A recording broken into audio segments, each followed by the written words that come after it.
How's it going, my truant people? Dr. Slacking, the Slacking Doctor, back on Pokemon Showdown for our 4th battle in the NPL Tryout Tournament. This is our final battle in the, our penultimate battle in the tournament. We have one more after this. And this week we're going up against my man Keegan, aka Fog. I believe this is a current NPL coach, the first one that we've actually faced that isn't just trying out to get in the tournament, but is actually just a regular NPL coach who's participating in the tournament. So that's really, really nerve-wracking. Someone told me that he won it once. I don't know how true that is. I've not spoken to him directly about it, but potentially a former NPL winner as well, which is super, super scary.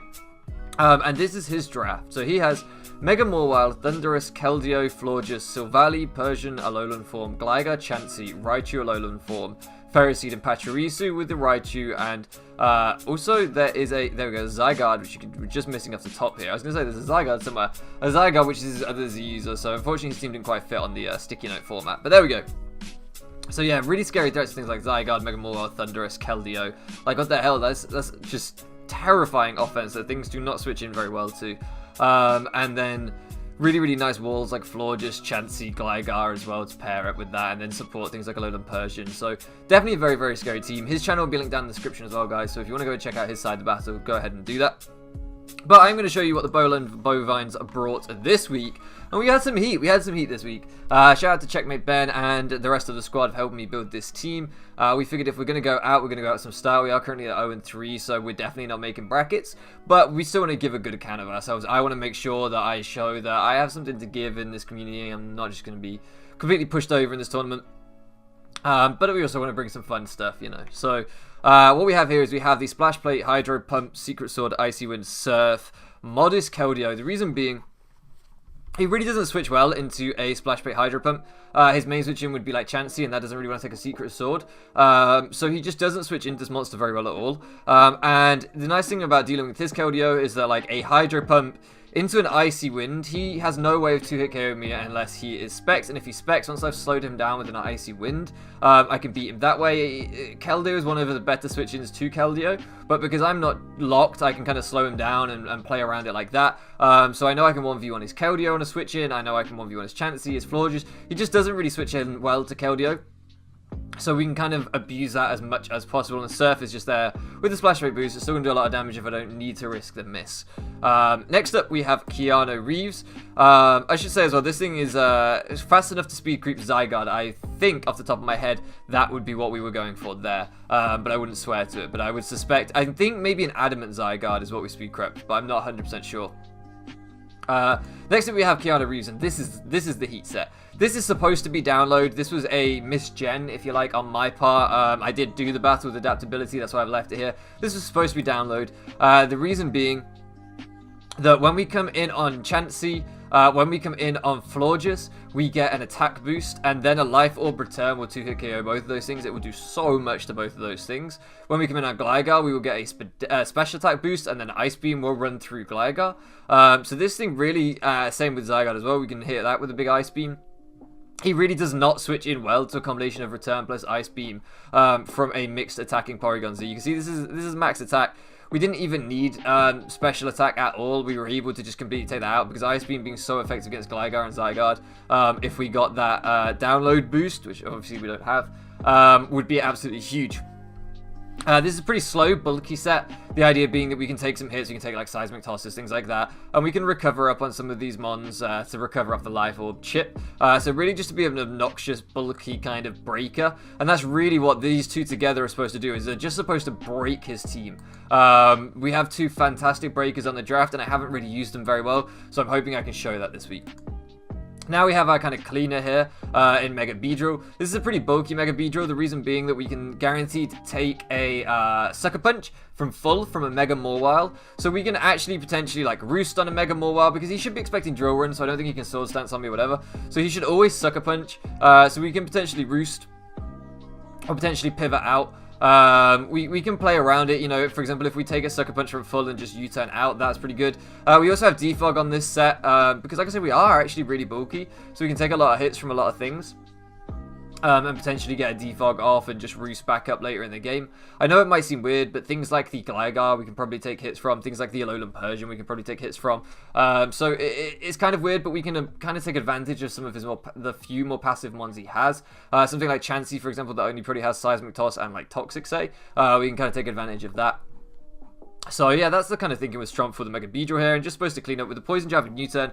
We hit pretty much everything. The only thing we're not hitting that hard is Gligar, but we have a way of breaking Gligar here, so I think we'll be okay. And then next up we have Nico the Serena. This is our Choice Scarf Peony Majesty set. This is really our Zygarde check. We can't get hit with E-Speed, so we can't really boost up on us too much. And with the Choice Scarf, we can hit that with the Trop Kick and take his attack down. I think it was Aquarius that suggested this set, so shout out to them. I really like Scarf U-turners as well anyway, and it just gives us another little bit of speed after we have our breakers here, so it could potentially kind of help to clean late game too. Knock off to get rid of the Chansey's Violite if that wants to come in on us. High Jump Kick to also try and break that thing, but Knock off really is just, in my opinion, the most spammable coverage move on the physical side in the game, so I just like it on this. Like I said, Trop Kick to kind of hit the Keldeo as well. And we can just pivot out and stuff. Really, really bulky, so we can try and take some hits from the Zygarde and stuff like that, potentially, depending on what sets he's running. Things like 1,000 Arrows, we can eat up for sure. So yeah, really, really like this Nico set. And we have Has H and Harry. This is a Focus Sash trap set. We are trying to trap things like, in fact, let me get his team up so that I can remember, because I can't quite recall. Obviously hitting the Mega Mawile with the Sash, he can Sucker Punch me, but we're going to do massive damage. If we got the Sash intact, we can also trap things and outspeed things like the Keldeo, which we can actually do big damage to if it's been chipped down and it's not Scarf. Might also want to trap the Chansey, might also want to trap the Florges and get some big damage off on them. Obviously, it prevents Raichu from being choice locks, potentially, so that's pretty nice. And maybe we can even catch Thundurus with a Stone Edge, too. Stealth Rock and Memento. Memento will just get in something like the Keanu Reeves or Metro for free, so that would be really, really nice. Sorry about the cut there, guys. My mum just came home, so I just had to have a quick chat with her. But yeah, we also have Stealth Rock on here because this is really the only rocker that we had the room on the team for this week. But we can potentially get rocks up against something like the Mega Mawile, for example, that might want to try and hit us with a Sucker Punch. We can get a bit cheeky and go for rocks before then going for our Earthquake, things like that. So this set is definitely a fun one. I'm really happy to have Has H and Harry on the draft. I think it's been a lot of fun using Dugtrio, so pretty cool set this week.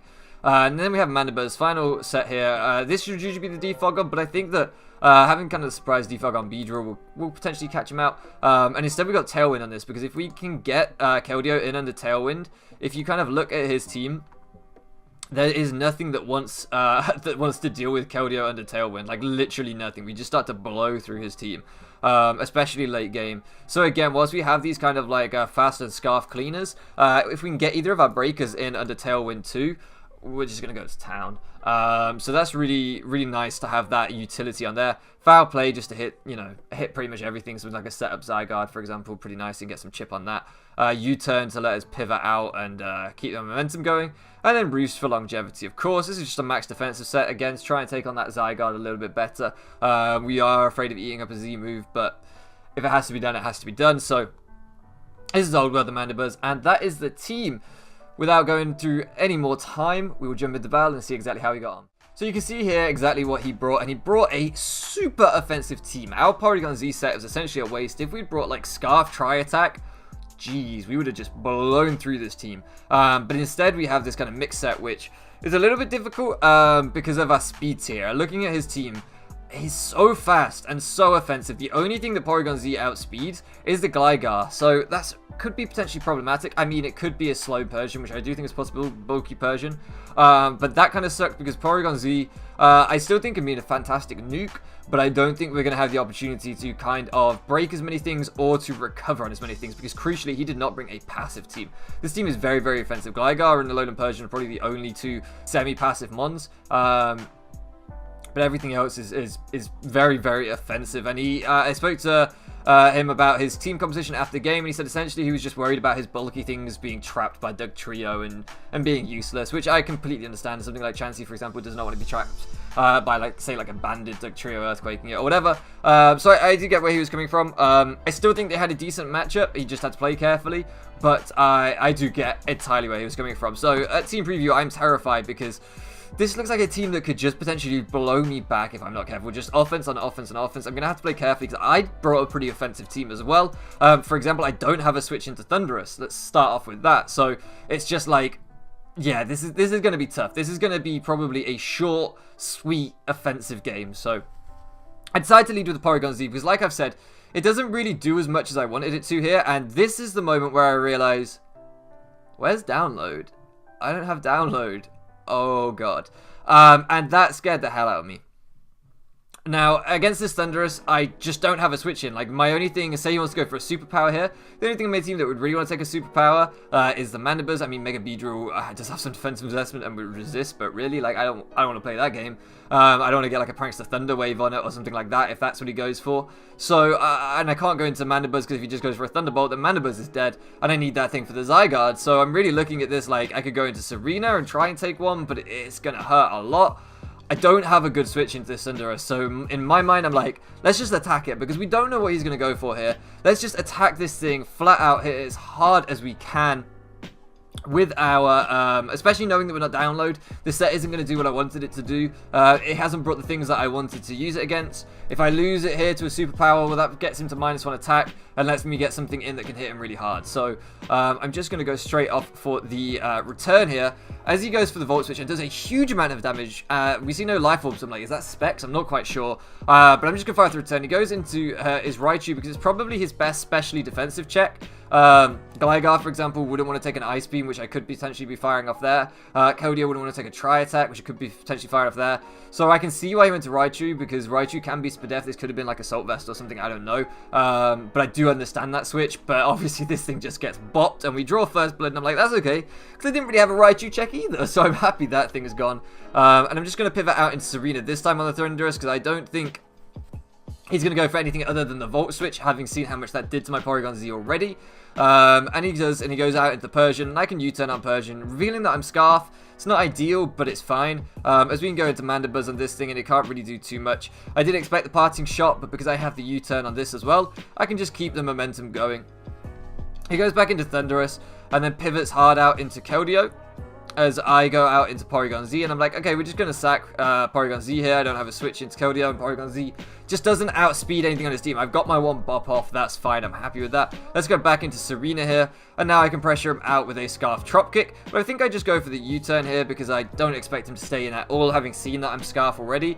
And this gives me Mega Beedrill now, and this is what I really want to get inside, because whilst I don't have a lot for him, his only Mega Beedrill check is Gligar, and I can pivot out on the Gligar and get Keldeo in, and then again, he has like no switch into Keldeo, and that's really what I'm trying to do. I'm trying to get Keldeo inside as often as possible on this Gligar, and here I'm just going to fire for Hydro Pump. He has like no switching at all. If he goes into his Keldeo, this is going to do so much, which it does 43. Now here, crucially, if he is Specs, he can two-shot me with Secret Sword. If he is Scarf, he can't two-shot me with anything. If he is a boosting item or a Z, he can potentially two-shot me. However, if I go for the Icy Wind, the only way he outspeeds me next turn is if he either goes for an Icy Wind, which I don't think is likely, or if he's Scarf, and then he can't two-shot me anyway. So, worst case scenario, he's going to take me very low here by going for an Icy Wind. Best case scenario, he's not Scarf, my Icy Wind drops him lower than me as I take about 45 to 50%. And then I kill him the next turn with Secret Sword, because Icy Wind will definitely put him, I can see from this Hydro Pump damage, that Icy Wind will guarantee put him in range of Secret Sword. So he goes for the Secret Sword here, and this doesn't tell me anything, because I'm modest, he could just be timid, like, whatever. It doesn't look like he specs from that damage, so he could be Z, but now he's guaranteed slower than me unless he's Scarfed, and he does turn out to be Scarfed, so this is like worst case scenario that he gets me this low, but I guarantee kill his Keldeo, which is really, really nice, because I don't really handle Keldeo that well. I've lost one of my major offensive threats, and now I'm put in a difficult position, because I really, really want Keldeo to kill the Gligar. I really do. But I'm in a tricky situation where I do die to another round of rocks, because I take 6% from rocks, so unfortunately I can't come in on rocks. So if he gets rocks up, that's going to put me in a tricky situation. And if I go out into the Serena here, predicting the E-Speed, which I do think he should go for, but if I go out into Serena predicting the E-Speed, and he goes for an Outrage, I'm kind of screwed. Or he pops off a Z move, I'm kind of screwed. So, or he goes for a Dragon Dance even, then he gets to +1 for free on a Dragon Dance, and it outspeeds all of my team then, because Nico doesn't outspeed a +1 Zygarde. So what I have to do is I have to stay in and I have to go for Icy Wind, because if he Dragon Dance is predicting me to switch, I'm in real big trouble here. So I'm just going to go for the Icy Wind, and he knows that, and he goes for the Extreme Speed. It's the correct play, and, you know, I have no issue with it whatsoever. He makes the right play, and I just go to Serena here. It looks like a fairly obvious Trop Kick, but I just go for the knockoff, actually predicting the Gligar to come in to try and get rid of his Eviolite. I was going to say, I'm sure I expect the Gligar to come in on the obvious Trop Kick. And now that we've got rid of that thing's Eviolite, I know that I can potentially break it later on in the game with any number of Pokemon on my team. The crucial thing was that I got rid of that Eviolite. As he brings back, as he U-turns out into the Zygarde, and now I'm in that dangerous territory that I was talking about. I didn't expect the Gligar to go for the U-turn this turn when I kind of pivoted out into the, sorry, I'm just stumbling over my words. When I pivoted out into Mega Beedrill, I didn't expect this to be a U-turn. I expected that to be a Stealth Rocks. And I wanted to start applying some offensive pressure with Beedrill on this thing, because he doesn't have good switches to Beedrill. A Beedrill can just, like, stall out this thing's roosts, which could be really important. So I did not expect him to go for the U-turn there at all, which then puts me in a really difficult position when he goes into Zygarde, because I don't want to take an E-Speed at all. I do kind of want to just go for the Poison Jab, but I'm like, I don't want to take the E-Speed, so I'm going to go straight out into the Serena, because at this point, all I know about the Zygarde is that he did go straight for the E-Speed on Keldeo, so he could be, like, banded. I'm not sure, and it doesn't seem worth taking it with Beedrill, because Beedrill can win this game. So I'm like, let's just go into Serena and we'll pivot around. He goes for the Dragonium Z here and just takes me out, and I'm like, damn it, this is not good.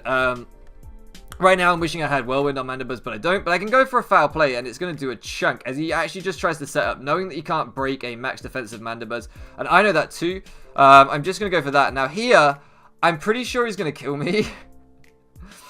So I make a really weird play. I U-turn, and the reason that I U-turn is that I really want Mandibuzz to stay around, because Mandibuzz can still wall the Gligar if he doesn't have Toxic. It can still really wall the Persian if he doesn't have Toxic. It can do so much in this game still that I kind of want to keep Mandibuzz around. So I go for the U-turn, because if he doesn't kill me, I want to get Dugtrio in with my Sash still intact, and then I can kill him with an Earthquake. The crucial thing is that foul play put him in Earthquake range, because Dugtrio kind of gets walled by Gligar. It kind of gets walled by a few things, so I'm like, it's not that great here. Let me just U-turn out. It probably seems like a really weird play, but in my head, it makes a lot of sense. I know that it means the Thundurus can now just go for Electric Spam, but I can play around that really carefully with the Beedrill, because I outspeed with the Beedrill. It doesn't seem to be Scarf Thundurus. It wouldn't make a lot of sense, because he's just been going for Volt Switch a lot when I have a Dugtrio. It wouldn't make a lot of sense to be Scarf Thundurus. So, I should be able to outspeed with my Beedrill. And as you see there, what we do is we do pop the Sash and just kill him with an Earthquake, which is exactly what we knew we'd be doing.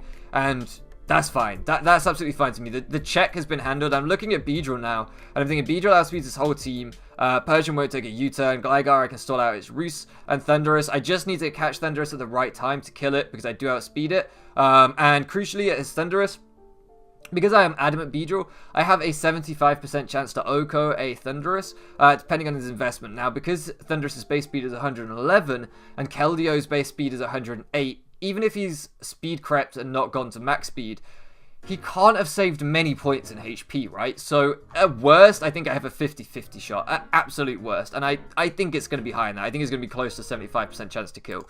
So, I'm like, okay, this is fine. Gligar comes in. And here I'm like, let me just go for the Stone Edge and pressure this thing immediately. I could have gone for Rocks, but I figured this thing would have Defog, so it was probably pointless to go for Rocks anyway. And he actually just U-turns it out into the Thundurus, and I'm like, that's fine. I missed the Stone Edge, which sucked, because it would have really helped me pressure Gligar, but it's not the end of the world.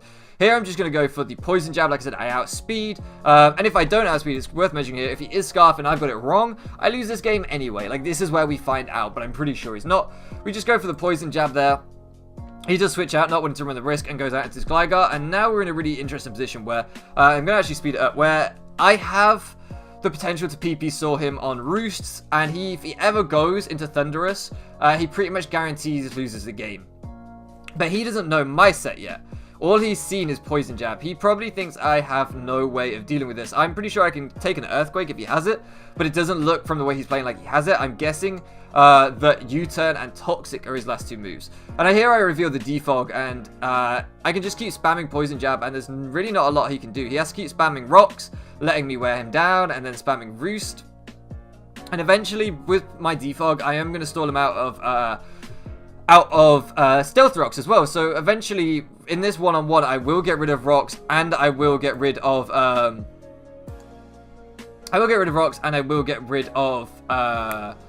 Roosts. So we are, like, there's a lot of mind games going on here. It seems like it's just stall, but it's really not. Here I go out into Mandibuzz, because I want to try and get Mandibuzz healthy as he goes out into Persian. Now, it's worth noting, if he'd gone out into Thundurus here, could have been in a little bit more trouble, but I still always outspeed with Beedrill and should always kill him. So it wouldn't have been the end of the world. It would have just made my life a little bit more complicated, potentially.